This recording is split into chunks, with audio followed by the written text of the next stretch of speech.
সকল দর্শকদের, সকল প্যানেলিস্টদের শুভ সন্ধ্যা এবং কল্পতরু উৎসব আর ইংরেজি নববর্ষের শুভেচ্ছা। দেখুন, এটা নিয়ে একটি বলার ছিল যে তৃণমূল নাকি একটি চমক দেবে। আসলে চমকটা তো অন্য জায়গায়, সেটা আমি আসছি। কিন্তু এই যে কর্মসূচি, দেখুন প্রথমেই এই যে কর্মসূচি বলে দিদির দুধ বলে একটি কর্মসূচি দেওয়া হলো। সেই কর্মসূচিটা বলা হলো যে আজকে তাদের লঞ্চিং হয়েছে। এবারে এইটা যদি আপনি জানি না আপনার ক্যামেরায় কতটা পৌঁছবে, কিন্তু অ্যাকচুয়ালি এটা লঞ্চিং আপনারা প্লে স্টোরে দেখে নেবেন ডিটেলসে যে 17 অক্টোবর 2020 এটা লঞ্চ করা হয়েছিল। তার মানে প্রথমেই একটা দিদির দুধ, যাই হোক দিদির দুধ না দিদির ভূত সেটা আলাদা ব্যাপার, প্রথমে একটা ঢপ দিয়ে শুরু করা হলো। তারপরে চমক কি? তারপরে চমক হলো যে কোনো নতুন চমক নয়, বরঞ্চ ভাইপো যে সমান গুরুত্বপূর্ণ ব্যক্তি বা বেশি গুরুত্বপূর্ণ ব্যক্তি সেটিকে বোঝানো হলো আজকের কর্মসূচিতে। আজকে মঞ্চে উপস্থিতিতে, মঞ্চে বক্তব্যের মানে পরিপ্রেক্ষিতে সবেতে বোঝা গেল। এবারে আসছি তাদের কর্মসূচি। দেখুন, তৃণমূল কংগ্রেসের ব্যাপারটা আমি 25 বছর যদি আমি পরবর্তী সময় টাইম পাই তো এই 25 বছরের ব্যাপারটা আমি বোঝাবো, 25 বছরের ইতিহাসের ব্যাপারটা। যে কয়েকটা আমি আজকে আসছি, আজকে নির্দিষ্ট যেহেতু এই দিদি দূতের ব্যাপারে হচ্ছে সামাজিক সুরক্ষা, যেটা কি তারা নাম দিয়েছে একটি, তো সেগুলোর ব্যাপারে হচ্ছে আমি সেটা আসছি। তাতে দেখবেন আপনারা একটা চক্র মতো দেখিয়েছে, আমি জানি না এই সময় আপনার প্লে যদি হয় তাহলে দেখাতেও পারেন। তাতে দেখিয়েছে সামাজিক সুরক্ষা। প্রথমত ওরা সামাজিক সুরক্ষা কি দিয়ে দিচ্ছেন?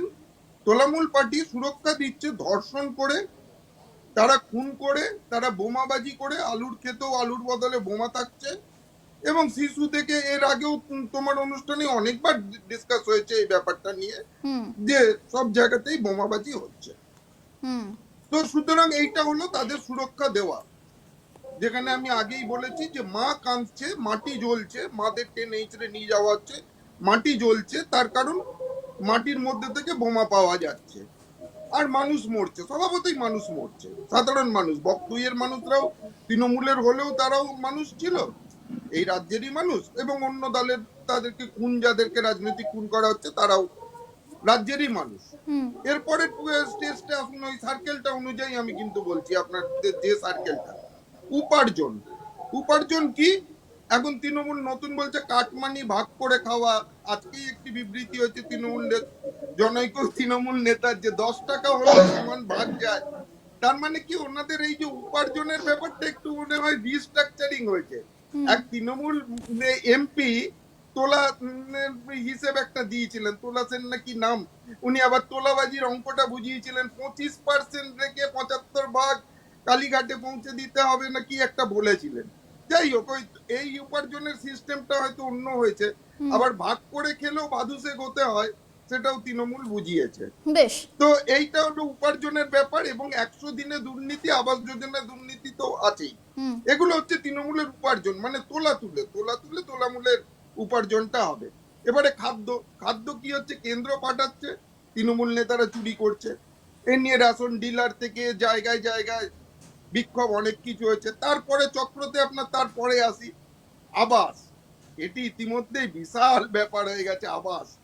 আমি তৃণমূলের সবাই জানে যে আবাস মানেই কত উপার্জন, আবাস মানেই যে দুর্নীতি, সেটা প্রমাণ হয়ে গেছে। তারপর হুমকি, ভিডিওকে পর্যন্ত হুমকি দেওয়া হচ্ছে যে তৃণমূলের লোক বাদ দিয়ে হলে আমি ফলস কেস দিয়ে দেবো। না আসলে এই এই এই দিদি সুরক্ষা কবচ যেটা রেকটিফাই করার বিষয় রয়েছে সেটা এই মানুষ আর তো বলছি। হ্যাঁ, মানে আমি সুরক্ষা কবচেরই স্ট্রাকচার গুলো বলছি, আরো দুটো স্ট্রাকচার আছে বাকি, আমি আপনাকে বলে দিই। আবাসের পরে হচ্ছে শিক্ষা। শিক্ষা তো এখন বাংলার মানুষকে শিক্ষা পেতে গেলে হয়তো আলিপুর জেলে যেতে হবে, কারণ শিক্ষা দপ্তরে সবাই তো আলিপুর জেলে। আর ঘুষ দিয়ে ক্লাস 8 পাস যে উচ্চ মাধ্যমিক মাধ্যমিকের শিক্ষক হয়েছে তাদের কাছ থেকে আবার শিক্ষা নিতে হবে। এরপরে চলে আসবেন স্বাস্থ্য। আমি শর্টে করে দিচ্ছি স্বাস্থ্য। স্বাস্থ্যের কি হাল বাংলায়? সে বাংলায় স্বাস্থ্য খায় না মাথায় দেয়, আছে কিনা স্বাস্থ্য সাথী, কোথায় চলে কোথায় চলে না। তারপরে গ্রামীণ স্বাস্থ্য কেন্দ্রগুলো যদি যান, আপনারা যদি গ্রামীণ স্বাস্থ্য কেন্দ্রগুলোতে যান, আমি জানি না সৌভাগ্য হয়েছে কিনা, সমস্ত পুরো পশ্চিমবঙ্গের সব জায়গাতেই বলছি, শহরের স্বাস্থ্য কেন্দ্রের অবস্থাও ভালো নয়, কিন্তু গ্রামের স্বাস্থ্য কেন্দ্রতে বেশিরভাগ স্বাস্থ্য কেন্দ্রতে ডাক্তার নেই। এখানে এমন সুপার স্পেশালিটি হাসপাতাল, যেটি নন্দীগ্রামে সুপার স্পেশালিটি হাসপাতাল থাকা সত্ত্বেও পায়ে লাগার জন্য, এটি পায়ে চোটের জন্য মুখ্যমন্ত্রীকে কলকাতা ছুটে আসতে হয়, এসএসকেএম ছাড়া কোনো হাসপাতাল নেই। বেশ তো এই হলো তাদের পুরো ব্যাপারটা। বেশ, মানে এইটা সবেতেই হলো দুর্নীতি, এই তৃণমূলের সুরক্ষা চমক। কবচে আর কোনো কাজ দেবে না স্বরূপ বাবু, তাই তো? আমি তো বলে দিলাম সুরক্ষা কবচ কি হয়েছে। তাছাড়া সুরক্ষা কবচে হয়েছে কি, তৃণমূল কর্মীরা নাকি রাত্রি যাপন করবেন।